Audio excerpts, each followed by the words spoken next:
ಅವರೇ, ಈ ಕಾರ್ಯಕರ್ತರಿಗೆ ನಿಮ್ಮ ನಿಜವಾಗಿಯೂ ಕೇಳ್ತಾ ಇದ್ದೀನಿ ನಾನು, ನಿಮ್ಮ ಹೊಂದಾಣಿಕೆ, ನಿಮ್ಮ ಮೈತ್ರಿ ಸುತಾರಾಮ್ ಕಾರ್ಯಕರ್ತರಿಗೆ ಇಷ್ಟ ಇಲ್ಲ. ಎಕ್ಸಾಂಪಲ್ ನೋಡಿ, ಇದೊಂಥರ ಬಿಜೆಪಿ ಜೊತೆಗೆ ನಿಮ್ಮ ಫ್ರೆಂಡ್ಶಿಪ್ ಹೆಂಗಾಗಿದೆ ಗೊತ್ತಾ? ಆಲದ ಮರದ ಕೆಳಗೆ ನೀವು ನೆರಳು ತಗೊಳ್ತಾ ಇದ್ದೀರಿ, ಆಲದ ಮರದ ಕೆಳಗೆ ಯಾವ ಸಸಿಯೂ ಬೆಳಕ್ ಸಾಧ್ಯ ಇಲ್ಲ, ಬೆಳೆಯಕ್ಕಾಗದಿಲ್ಲ, ನೆರಳು ಒಂದೇ ಸಿಗುತ್ತೆ ನಿಮಗೆ. ಹಾಗೆ JDS ಪಕ್ಷ ನಶಿಸಿ ಹೋಗ್ತಾ ಇದೆ ಅವರ ಮೈತ್ರಿಯಿಂದ ಅನ್ನಿಸ್ತಾ ಇಲ್ವಾ? ಏನ್ ಲಾಭ ನಿಮಗೆ ಅವರಿಂದ? ಇಲ್ಲ, ನಿಮ್ಮ ಅದು ವೈಯಕ್ತಿಕ ಅಭಿಪ್ರಾಯ ಅಂತ ನಾನು ಭಾವಿಸ್ತೀನಿ. ಯಾಕೆ ಅಂತಂದ್ರೆ ನಾನು ಒಂದು ಪಕ್ಷದಲ್ಲಿ ನಿಷ್ಠಾವಂತ ಕಾರ್ಯಕರ್ತ. ವೈಯಕ್ತಿಕ ಅಭಿಪ್ರಾಯ ಅಂದ ತಕ್ಷಣ ನಾನು ಸುಮ್ಮನೆ ಕೂರಕ್ಕಾಗಲ್ಲ, ಉತ್ತರ ಕೊಟ್ಬಿಡ್ತೀನಿ. ಆಮೇಲೆ ನೀವು ಮುಂದೆ ಕೇಳಿಸ್ಕೊಳ್ಳಿ. ಇಲ್ಲಿ ತನಕ ನಡೆದ ಮೈತ್ರಿ ಬೈ ಎಲೆಕ್ಷನ್ಸ್ ನೀವು ಎಷ್ಟರಲ್ಲಿ ಕ್ಯಾಂಡಿಡೇಟ್ಸ್ನ ಹಾಕಿದ್ರಿ? ಬಿಟ್ರ ಅವ್ರು ಹಾಕಕ್ಕೆ? ನೀವು ಜಸ್ಟ್ ಅವರಿಗೆ ಬ್ಯಾಟಿಂಗ್ ಮಾಡಕ್ ಬಿಟ್ಟಿದ್ದೀರಿ, ಗ್ರೌಂಡ್ ಇಂದ ಆಚೆ ನಿಂತ್ಕೊಂಡು ನೋಡ್ತಾ ಇದೀರಿ ಅಷ್ಟೇ. ಈಗ ಹಿರಿಯೂರ್ ಬೈ ಎಲೆಕ್ಷನ್ ಬರುತ್ತೆ, ಹಾಕ್ತೀರಾ ನಿಮ್ ಕಡೆ ಅವ್ರನ್ನ? ಬಿಜೆಪಿ ಅವ್ರು ಬಿಡ್ತಾರಾ? ಮುಂಬರೋ ಈಗ ಲೋಕಲ್ ಬಾಡಿ ಎಲೆಕ್ಷನ್ಸ್ ಏನ್ ಮಾಡ್ತೀರಿ? ಅದರಲ್ಲೂ ಫೈಟ್ ಮಾಡಬೇಕು. ಈ MP ಎಲೆಕ್ಷನ್ ಎಲ್ಲ ದೊಡ್ಡ ದೊಡ್ಡ ಎಲೆಕ್ಷನ್ ಬಿಟ್ಟಾಕಿ ಸರ್. ಈಗ ಲೋಕಲ್ ಬಾಡಿ ಎಲೆಕ್ಷನ್ಸ್ ಅಲ್ಲಿ ಕಾರ್ಯಕರ್ತರು ಕೋಲ್ಪಟ್ಟಿ ಇಟ್ಕೊಂಡು ಜಗಳಾಡಕ್ ನಿಂತ್ಕೊಳ್ತಾರೆ. ಅವಾಗ ಹೆಂಗ್ ಸರಿ ಮಾಡ್ತೀರಿ ಅವ್ರನ್ನ? ಈಗ ಫ್ಯಾಕ್ಟ್ ಅಲ್ವಾ ಇದು? ವಿದ್ಯಾ ಅವರೇ, ನಿಮ್ಮ ಭಾವನೆಗಳನ್ನ ನೀವು ವ್ಯಕ್ತಪಡಿಸಿದ್ದೀರಿ. ನಾನು ಒಬ್ಬ 25 ವರ್ಷಗಳಿಂದ ನಿಷ್ಠಾವಂತ ಕಾರ್ಯಕರ್ತ. ತಳಮಟ್ಟದಿಂದ ನಾನು ಕಸ ಹೊಡ್ಕೊಂಡು ಬಂದಿರ್ತಕ್ಕಂಥ ಒಂದು ಪಾರ್ಟಿಯಲ್ಲಿ ನಮಗೂ ಕೂಡ ಗೊತ್ತಿದೆ ನಮ್ಮ ನಾಯಕರ ಒಂದು ಮನದಾಳ ಏನು ಅಂತಕ್ಕಂಥದ್ದು. ನೀವು ಹೇಳಿರ್ತಕ್ಕಂಥ ಮಾತಲ್ಲಿರೋ ಅರ್ಥ ಯಾವುದೇ ಕಾರಣಕ್ಕೂ, ಅದು ಯಾವುದೇ ಪಕ್ಷ ಆಗಿರಲಿ, ಪಕ್ಷದಲ್ಲಿ ತಳಮಟ್ಟದ ಕಾರ್ಯಕರ್ತರು ಇರ್ತಾರೆ. ಪ್ರತಿಯೊಬ್ಬ ಕೂಡ ಬಂದಿರೋದು, ನಾವೇನು ಸುಮ್ಮನೆ ಬರಲ್ಲ ರಾಜಕಾರಣಕ್ಕೆ. ಜನಸೇವೆ ಮಾಡಬೇಕು, ಜನಸೇವೆ ಮಾಡ್ಬೇಕಂದ್ರೆ ಅಧಿಕಾರ ಬೇಕು, ಅಧಿಕಾರ ಬೇಕಂದ್ರೆ ಒಂದು ನಿಮಿಷ, ಚುನಾವಣೆಗಳ ನಾವು ಲಾಭಕ್ಕಾಗಿ ಅಲ್ಲ, ಜನಗಳ ಹಿತಕ್ಕಾಗಿ ನಾವು ಮಾಡ್ತಾರೆ. ನಮ್ಮ ಲಾಭ ಕಟ್ಕೊಂಡು ನಮ್ಗೆ ಅವಶ್ಯಕತೆ ಇಲ್ಲ ಇಲ್ಲಿ ಯಾವುದೇ ಕಾರಣಕ್ಕೂ.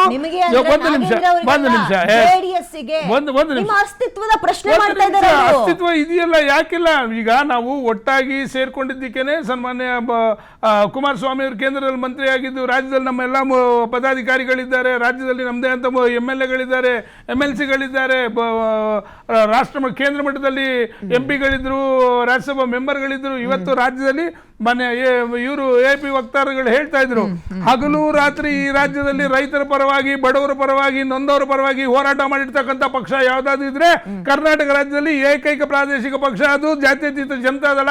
ನಮ್ಮ ಸನ್ಮಾನ್ಯ ದೇವೇಗೌಡರು ನಮ್ಗೆ ಹೇಳ್ಕೊಟ್ಟಿರೋದು ಹೋರಾಟ ಒಂದೇನೇನೆ.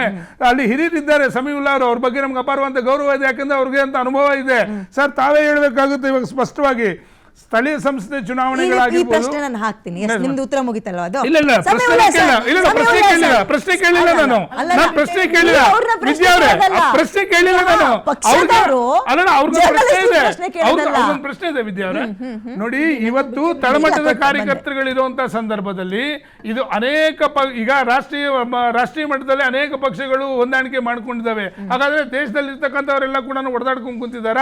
ಇವತ್ತು ಸಮನ್ವಯ ಸಭೆ ಮಾಡ್ತಾ ಇರ್ತಕ್ಕಂಥ ಕಾರಣ ಇದೇನೇನೆ, ನಮ್ಮ ಕಾರ್ಯಕರ್ತರಿಗೂ ಕೂಡ ನ್ಯಾಯ ಸಿಗಬೇಕು ಅಂತ ಸಭೆ ಮಾಡ್ತಾ ಇರ್ತಕ್ಕಂಥದ್ದು. ಪ್ರಶ್ನೆ ಸರ್, ಕರ್ನಾಟಕದಲ್ಲಿ ಮೈತ್ರಿ ಆಯಸ್ಸು ಎಷ್ಟು? ತಗಲಿ 2008, 9, 4 ಒಂದ್ ಎಲೆಕ್ಷನ್ ನಡೆಯಲ್ಲ, ಬಿದ್ದೋಗ್ಬಿಡ್ತಾರೆ ಇವರು.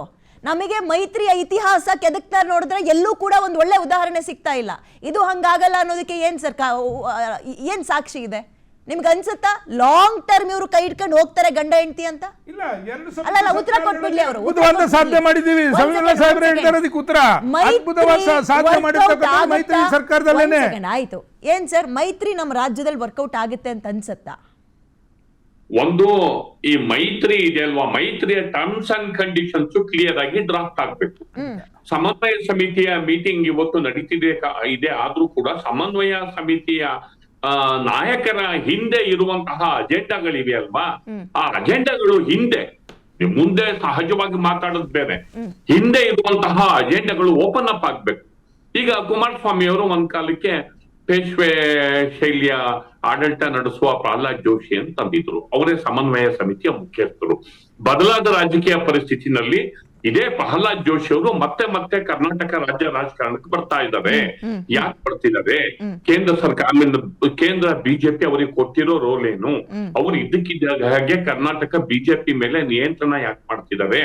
ಬಿಜೆಪಿ ಮತ್ತು JDS ನಡುವಿನ ಮೈತ್ರಿಯನ್ನ ಬಿಗಿ ಮಾಡಿ ಅನ್ನುವ ಜವಾಬ್ದಾರಿಯನ್ನ ವರಿಷ್ಠರು ಅವರಿಗೆ ಯಾಕೆ ಕೊಟ್ಟಿದ್ದಾರೆ? ಮುಂದಿನ ದಿನಗಳಲ್ಲಿ ಪ್ರಹ್ಲಾದ್ ಜೋಶಿ ಅವ್ರ ರೋಲ್ ಏನು? ಪ್ರಹ್ಲಾದ್ ಜೋಶಿ ಅವ್ರ ರೋಲ್ ಇತ್ತು ಅಂತಂದ್ರೆ ಅವಾಗ ಕುಮಾರಸ್ವಾಮಿ ಕೆಲಸ ಆಯ್ತು. ಕುಮಾರಸ್ವಾಮಿ ಅವರು ಎಲ್ಲಿಗೆ ಬಂದು ನಿಲ್ತಾರೆ? ಕರೆಕ್ಟ್ ಕರೆಕ್ಟ್ ಕರೆಕ್ಟ್ ಮೈತ್ರಿ ಧರ್ಮ ಎಲ್ಲಿಗೆ ಬರುತ್ತೆ? ಇದು ಕ್ಲಾರಿಫೈ ಆಗ್ಲೇಬೇಕು.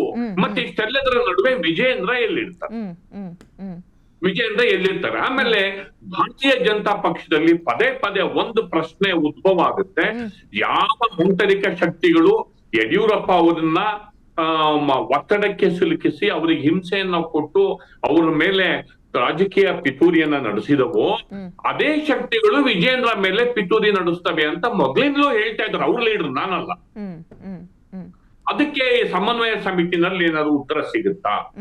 ಮತ್ತೆ ಈ ಡೆವಲಪ್ಮೆಂಟ್ ಗಳ ಬಗ್ಗೆ ಇಲ್ಲಿ ಪ್ರಹ್ಲಾದ್ ಜೋಶಿ ಅವರು ರಂಗ ಪ್ರವೇಶ ಮಾಡಿ ಸಮನ್ವಯ ಸಮಿತಿ ಮಾಡಿ ಮತ್ತೆ ಇಲ್ಲೆಲ್ಲ ಏನು ಮುಂದಾಗ್ಬೋದಾದ ವಿದ್ಯಮಾನಗಳ ಬಗ್ಗೆ ಯಡಿಯೂರಪ್ಪ ಅವ್ರ ರಿಯಾಕ್ಷನ್. ಇದಕ್ಕೊಂದು ಪಾಯಿಂಟ್ ಆಡ್ ಮಾಡ್ಬಿಡ್ತೀನಿ ಸರ್. ಇದೇ ಯಡಿಯೂರಪ್ಪ ಅವರು ಒಂದು ಸ್ಟೇಟ್ಮೆಂಟ್ ಕೊಡ್ತಾರೆ, 2028ಕ್ಕೆ ಏಕಾಂಗಿಯಾಗಿ ಹೋರಾಟ ಮಾಡಿ ಏಕಾಂಗಿಯಾಗಿ ಅಧಿಕಾರಕ್ಕೆ ಬರ್ತೀವಿ ಅಂತ. ಜೆಡಿಎಸ್ ಸುಳ್ಳು ಎತ್ತಲಿಲ್ಲ ಅವರು. ಅದ್ರ ಅರ್ಥ ಏನು? ಸರ್ ಹಂಗಾದ್ರೆ ಸ್ಟ್ರಾಂಗ್ ಅದು ಕ್ಲಾರಿಫೈ ಮಾಡ್ಬೇಕು. ಅದು ಅಲ್ವಾ? ಹೆಚ್ಚು ಕನ್ಫ್ಯೂಷನ್ಸ್ ಮತ್ತೆ ಹೆಚ್ಚು ಇಂಟರ್ನಲ್ ಕಾನ್ಫ್ಲಿಕ್ಟ್ ಇರೋದು ಬಿಜೆಪಿನಲ್ಲಿ. ಬಿಜೆಪಿ ಇಂಟರ್ನಲ್ ಕಾನ್ಫ್ಲಿಕ್ಟ್ಸ್ ಇಂದ ಹೊರಗೆ ಬರ್ಬೇಕು. ಒಂದು ಫರ್ಮ್ ಆದಂತಹ ಸ್ಟ್ಯಾಂಡ್ ಇಲ್ಲ, ನಮ್ ಲೀಡರ್ ಇಲ್ಲ, ನಾವು ಇಲ್ಲಿ ರಿಶಫಲ್ ಮಾಡ್ತೀವಿ, ಇಲ್ಲ ಈಗಿರುವ ಲೀಡರ್ಗಳನ್ನೇ ನಾವು ಚಾಟಿ ಇಟ್ಟುಕೊಟ್ಟು ಅವ್ರನ್ನೇ ಫರ್ಮ್ ಆಗಿ ಸರ್ಕಾರದ ವಿರುದ್ಧ ನಿಲ್ಲಿಸ್ತೀವಿ. No change in party percentage ಅಥವಾ ನೋ ಚೇಂಜ್ ಇನ್ ಲೀಡರ್ಶಿಪ್ ಅಥವಾ no change in opposition leader ಅಥವಾ ಚೇಂಜ್ ಮಾಡಿದ್ರೆ ಈಗ ಇವ್ರನ್ನ ಮಾಡ್ತೀವಿ ಅಂತ ಒಂದು ಫರ್ಮ್ ಆಗಿರೋ ಟೀಮ್ ಮಾಡಿ ಆ ಫರ್ಮ್ ಆಗಿರೋ ಟೀಮ್ ಇಟ್ಕೊಂಡು ಜೆಡಿಎಸ್ ಜೊತೆ ಹೋಗಿ ಒಂದು ಫರ್ಮ್ ಆಗಿರುವ ಮೈತ್ರಿ ಧರ್ಮ ಅಂತ ಇರುತ್ತೆ. ಆ ಮೈತ್ರಿ ಧರ್ಮದ ಪರಿಪಾಲನೆಯನ್ನ ಇಬ್ರು ಮಾಡಿ.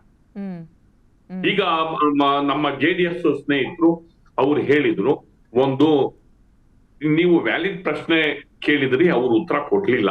ಒಂದು ನಿಮಗ್ ದಕ್ಕಿದ್ದೆ ಮೈತ್ರಿಯಿಂದ, ನಿಮಗ್ ದಕ್ಕಿದ್ದೆ ನಿಮ್ಮ ರೀಜನಲ್ ಪಾರ್ಟಿ, ದೇವೇಗೌಡರ ರೀಜನಲ್ ಪಾರ್ಟಿ ರೈತರ ಇಶ್ಯೂನ ಫೋರ್ ಫ್ರಂಟಿಗೆ ರಾಷ್ಟ್ರ ರಾಜಕಾರಣಕ್ಕೆ ತಂದು ನಿಲ್ಲಿಸಿದಂತಹ ಒಂದು ಪಾರ್ಟಿ. ನಿಮ್ಮ ಜುಟ್ಟನ್ನ ಸೆಂಟ್ರಲ್ ಮಿನಿಸ್ಟರ್ ಕೊಟ್ರು, ಸರಿ ಸಾಕ? ನಿಮ್ಮ ಜುಟ್ಟನ್ನ ಅವ್ರಿಗೆ ಕೊಟ್ಟು ನಿಮ್ಮ ಎಲ್ಲ ಅವ್ರು ಹಾಕಿದ ಟರ್ಮ್ಸ್ ಅಲ್ಲಿ ಕೌನ್ಸಿಲ್ ಎಲೆಕ್ಷನ್ ನಲ್ಲಿ ನೀವು ಹೇಳಿದ ಕೌನ್ಸಿಲ್ ಕೊಟ್ರ? ಇಲ್ಲ. ದೇವೇಗೌಡಕ್ಕೆ ರಾಜ್ಯಸಭೆಗೆ ಪುನರಕ್ಕೆ ನೀವೇನ್ ಕೇಳಿಲ್ಲ ಬಿಡಿ, ದೇವೇಗೌಡರು ಬಯಸಿಲ್ಲ, ಆದ್ರೂ ಕೊಡ್ಬೋದಿತ್ತಲ್ವಾ? ಕೊಟ್ರ? ಇಲ್ಲ. ಒಂದೊಂದು ಸೀಟಿಗೂ ಕೂಡ ಅವ್ರ ಮುಂದೆ ಗಿಂಜೋ ಅಂತದ್ದೇನು ಇದು ಓಪನ್ ಆಗಿ ಡಿಸ್ಕಸ್ ಆಗಿದೆ. ಎಸ್ ಸರ್, ನಾನು ಬರ್ತೀನಿ. ಸಮೀವಲ್ಲ ಸರ್, ಬರ್ತೀನಿ. ಒಂದು ಚಿಕ್ಕ ಬ್ರೇಕ್ ತಗೊಳ್ಳೋ ಟೈಮ್ ಆಗಿದೆ. ಕಾಂತಿ ಶೆಟ್ಟಿ ಅವರೇ, ಬ್ರೇಕ್ ಆದ್ಮೇಲೆ ನಿಮಗೆ ಟೈಮ್ ಕೊಡ್ತೀನಿ. ಟೇಕ್ ಅ ಬ್ರೇಕ್ ಆದ್ಮೇಲೆ ವಾಪಸ್ ಬೇಗ ಬರ್ತೀನಿ.